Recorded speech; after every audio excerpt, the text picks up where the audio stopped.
The new Malibu may be equipped with an electronic keyless ignition with push-button start, while the transmitter must be inside the car.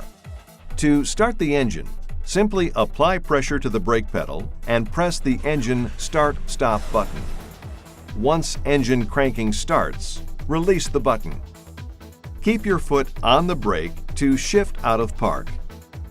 You turn off the engine the same way.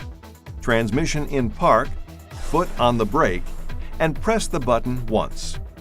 However, at this point, while the engine is turned off, the ignition's retained accessory power is still on.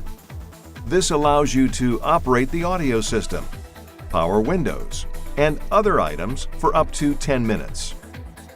When the ignition is off, it can be put in accessory mode by pressing the button once without applying the brake pedal. The ignition will switch back to off automatically after 5 minutes to prevent battery rundown.